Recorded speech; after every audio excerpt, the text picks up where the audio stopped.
Olá, eu resolvi fazer esse vídeo no dia de hoje porque existe uma expressão popular que diz que muitas vezes a gente tem que desenhar para que as pessoas possam entender a mensagem.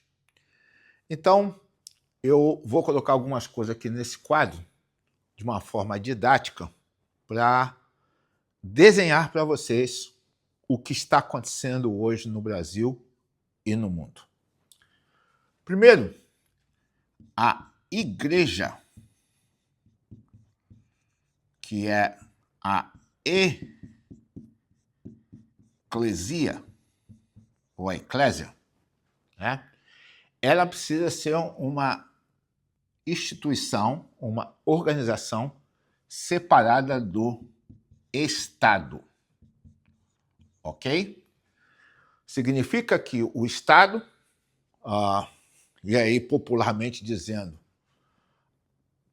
os poderes judiciário, legislativo e executivo não tenham gerência sobre a igreja. Isso é o famoso Estado laico, ok? Onde a igreja é independente do Estado. Porque em todo lugar onde o Estado tem gerência sobre a igreja, nós vamos ver todos os tipos de problemas. Porque igreja, aqui não estamos falando da organização social com personalidade jurídica. Estamos falando da eclesia, a comunidade daqueles que foram chamados para uma vida em Cristo Jesus. Ok? Então, com base nisso daqui, eu, pastor Batista, muitos anos ouvi falar que pastor não se mete com política. Ok? Talvez você tenha ouvido falar muitas dessas frases, talvez você defenda essa frase. Pastor não se mete com política. Aqui nós temos um problema. De fato, dentro do ambiente da igreja, nós não devemos ceder o nosso púlpito, nós não devemos estar falando sobre igreja, porque a mensagem principal da igreja é Jesus, nosso Senhor e Salvador. Entretanto, o ser humano é um ser político e o pastor é um ser humano. E, por causa disso, nós temos a nossa visão política das coisas, né? A forma de ver o polis, a coisa pública, né? Então, aqui existe uma incoerência. O que a gente vê de fato? É que essa história do Estado laico fez alguns pastores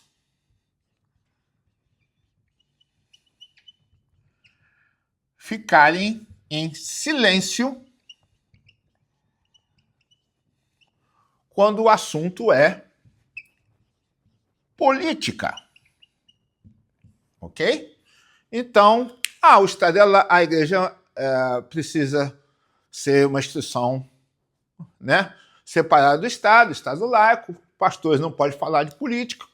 Só que o Estado laico só serviu quando nós defendemos os nossos valores. Então, quando você vai defender família, vai defender a Bíblia, vai defender os valores morais, vai defender a questão contra o aborto, todas essas coisas, você não pode falar porque a igreja ela tem que ser separada da política. Mas começou a acontecer, infelizmente, um fenômeno, ok? E isso tem data e época. Vou colocar para vocês a década de 1980 a 1990, ok? alguns seminários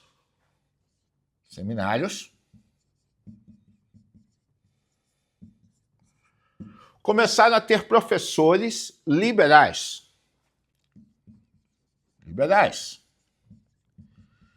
E com isso, nós tivemos, não vou colocar aqui por questão de ética o nome dos seminários, nem o nome dos professores, mas começamos a ter pastores que não creem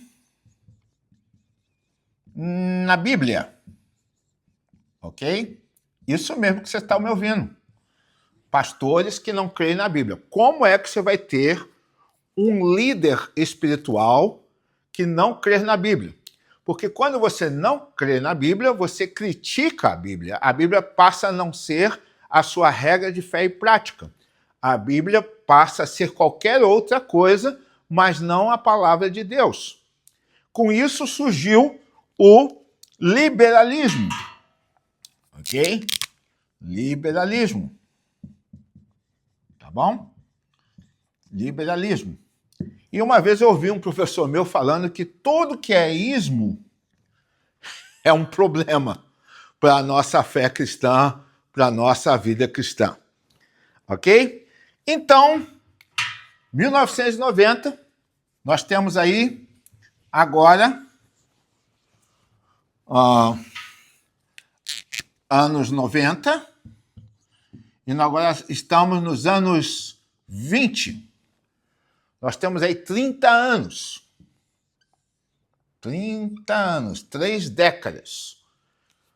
Agora, nós estamos colhendo o fruto daquilo que foi ensinado, daquilo que foi semeado. E nós já começamos a ver, dentro do meio evangélico, líderes socialistas, comunistas. Ok? Então, infelizmente, você tem pastores socialistas e comunistas dentro da igreja. Qual é o problema com isso? Nós começamos a ver ensinos e pregações que a Bíblia precisa ser atualizada,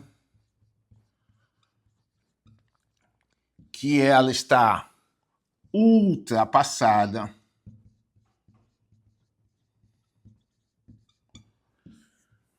Então, aqui nós temos esses ensinos sendo entregues de púlpitos de igrejas. Ok? No background disso, tá, está o comunismo. Lembra que ele foi ensinado lá atrás, foi semeado lá atrás? O que acontece com o comunismo? Eu vou explicar para vocês, depois vou explicar por que tem esse livro aqui na minha mesa. O comunismo, e vamos aprender um pouco com a história, tá? Aqui está a igreja, tá bom? Simbolizada por um prédio. O que acontece? Qual é a melhor maneira de se combater o evangelho? Não é de fora para dentro, ok? O inimigo de nossas almas, ele, desde que o cristianismo começou, ele intentou perseguir a igreja, acabar com a igreja, mas essa estratégia não foi muito eficaz. Qual é a estratégia mais eficaz? É infiltrar na igreja para implodir a igreja de dentro para fora. Instalar dentro do seio da igreja de Cristo ensinamentos que vão contra a palavra de Deus. Qual é outro problema com isso? Ok?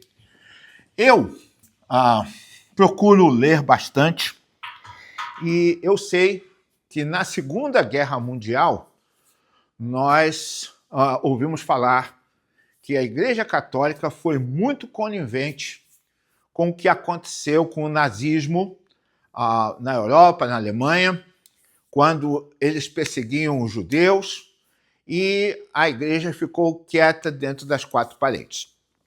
Há 2 anos atrás, eu tive que passar por um processo que me trouxe muito constrangimento, muita vergonha, porque eu fui descobrir que isso também tinha acontecido dentro da igreja reformada, da igreja cristã, quando uma americana me deu este livro, tá?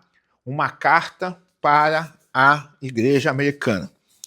Este livro nos conta a história de um pastor luterano conhecido, vou escrever o nome direitinho para vocês, Bonhoeffer, ok? Dietrich Bonhoeffer. Quem foi Dietrich Bonhoeffer? Procurem saber quem foi este homem.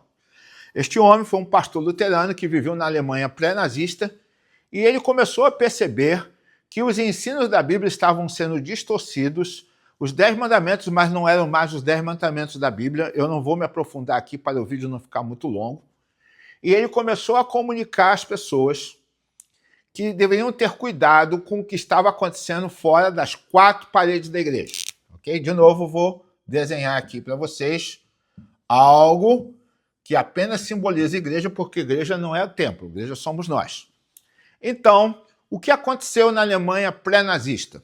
Os nazistas disseram aos líderes religiosos: vocês se preocupem com o que está acontecendo dentro da igreja, vocês podem fazer seus cultos, suas missas, mas aqui fora,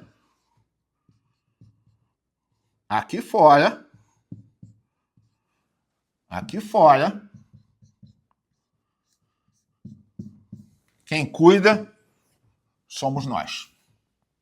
Ok? Então eu vou repetir. Os nazistas disseram: pastores, façam seu culto e deixem o que está acontecendo aqui fora, que aqui fora cuida somos nós. Só que isso é uma artimanha do comunismo, do nazismo, do socialismo. Por quê? Isso é um disfarce temporário, porque enquanto ele controla a sociedade e vai deixando a igreja dentro das 4 paredes, alienada, muito envolvida apenas com a sua vida religiosa. E, gente, de novo, nós não fomos chamados por Cristo para ter vida religiosa, nós fomos chamados por Cristo para a liberdade, nós fomos chamados por Cristo para pensar fora das 4 paredes. Jesus nunca planejou da igreja dentro de 4 paredes, nós temos que nos preocupar com a vida das nossas ovelhas na sociedade, e toda vez que a igreja fica dentro das 4 paredes, ela está igual o sal que não está salgando, a luz que está escondida, o povo que está trancado, só pensando no cultivo religioso e não no que está acontecendo na sociedade. Alienados do que está acontecendo na sociedade. Do tráfico de drogas, da qualidade da água, qualidade do ensino, o que está sendo ensinado para as nossas ovelhas nas escolas, no posto de saúde, com tudo que está acontecendo ao redor. Mas nós, líderes religiosos, estamos salvos, sentados e satisfeitos, cuidando do nosso culto dentro das 4 paredes. Isso aconteceu na Alemanha pré-nazista. E Dietrich Bonhoeffer, ele se levantou para avisar.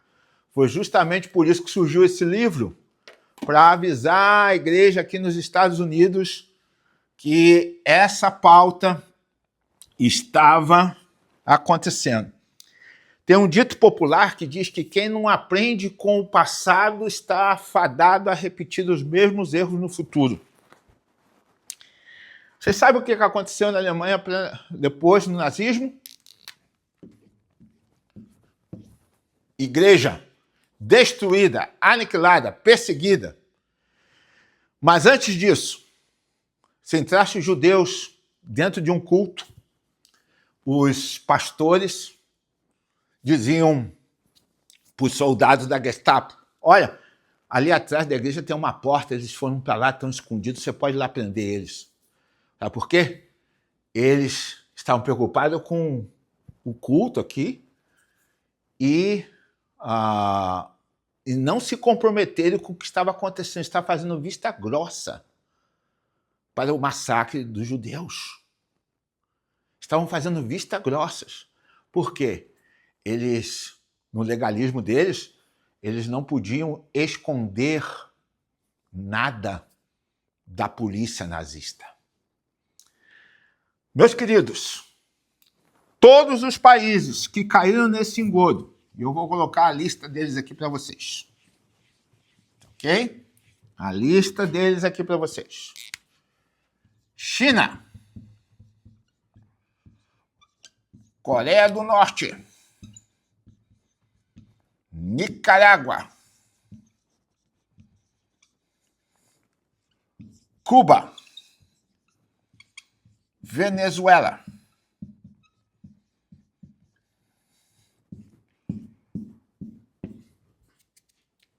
todos esses países, perseguição religiosa. Ah, mas existe igreja lá nesse país. Existe. Mas é uma igreja dentro das quatro paredes, que faz o culto, que faz tudo ali parecendo que está tudo muito bem, mas que não podem falar isso aqui que não seja de acordo com o que os governantes estão mandando. Por que eu estou dizendo isso aqui para vocês? O nosso país é o próximo da lista. Você que é pastor, que está só pensando dentro das quatro paredes, não está nem ligado no que está acontecendo lá fora. Ah, porque eu não falo de política. Você está alienado. E lá na frente, nós que não estamos aprendendo o que está acontecendo no mundo, quando estivermos experimentando no Brasil, vai ser muito tarde para você levantar a sua voz. E muitas das vezes, a gente está deixando preceitos de homens ser mais do que